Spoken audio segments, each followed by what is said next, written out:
Okay, so let's get started taking a look at the video of what we call sprinkler training. And we've got our 4-year-old colt gelding going through the sprinkler. Nice hot sunny day. We're looking at some really good temperatures, so it worked out really well.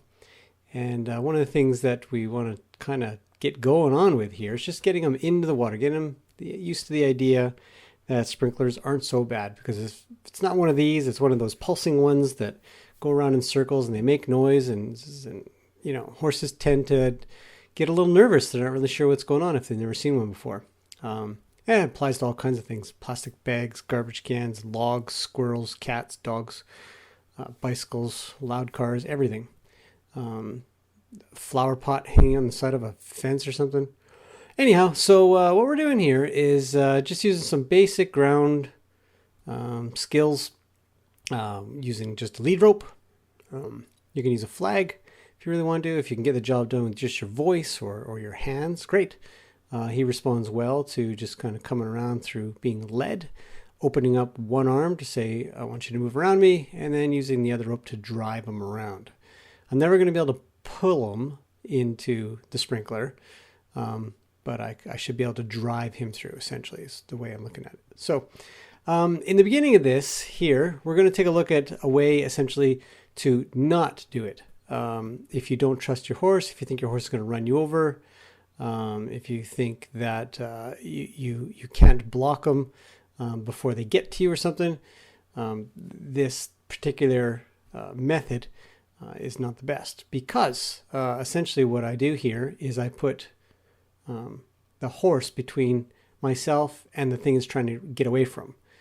Most horses, well, maybe not most, but quite a few horses will definitely run over the human to get away from their perceived fear. So if the sprinkler is that scary and it really thinks it's going to, be damaged or hurt by it, horses generally have no problem running through people. And it happens a lot. A lot of people get hurt. So in this case, I'm not overly worried. I've done a lot of work with him with other stuff. But usually we'd want to keep the sprinkler between the two of us. So as you can see here, we've moved along in the video. This video in total is about 20 minutes long. So what you'll see at the end is the result of 20 minutes of work, just leading him around. And here is a great example of what you'd want to do. You'd want to get the horse on the other side of the sprinkler. And that way, they're not generally going to run you over. They're going to try to run away from both you and the sprinkler because you're in the same direction.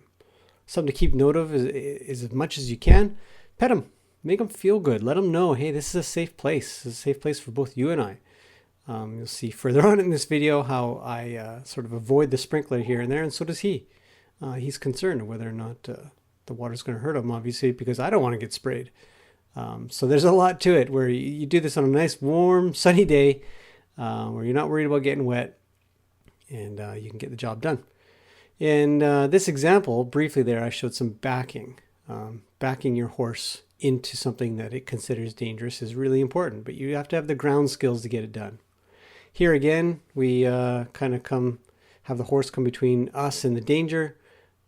He got a little out of hand. All we do is just sort of bring him around and get the hind end out of gear. Again, just more ground skills. Pulling on the lead rope at the right time. So there, now he's come across to the other side of the sprinkler, and I've got him to just stand, and we start to pet. We let him know, hey, you're really good. Talk to him a little bit, and both of us just stand there peacefully. The sprinkler will come around again, and once he starts making a move, we might direct him differently. Say, well, let's get that done.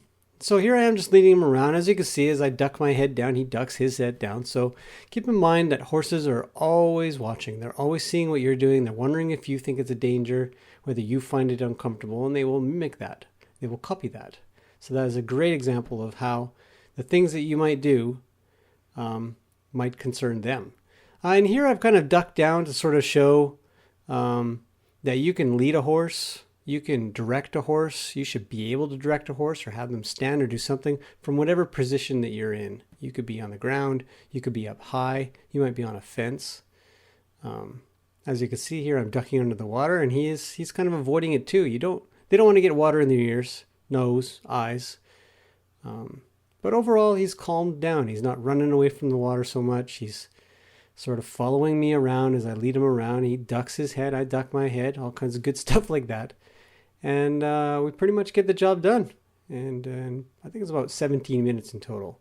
So here at the end, we sort of just kind of stand there, and he sort of comes at me. And in the end, the sprinkler broke, so it got stuck on one setting. Having the sprinkler go back and forth would be really helpful, because it's, while predictable to us, it may not quite be predictable to the horse. And it kind of comes at them instead of having it in a static position. So here we are, just leading left and right and left and right. Again, with the rope, we just drive them forward. We're not going to be able to pull them forward. It's not as effective. And he says, well, I don't really want to get wet. I don't want to go into the sprinkler. But the sprinkler braking was really optimal. So he's come around again. We disengage the rear end and we say, hey, come back around. And he hops up over his feet and he comes back around again. Resistant, but at least compliant. He's not running me over. He's not trying to run away. He's not bucking or rearing. He just slowly sort of comes into the water, and here we'll go back the other way.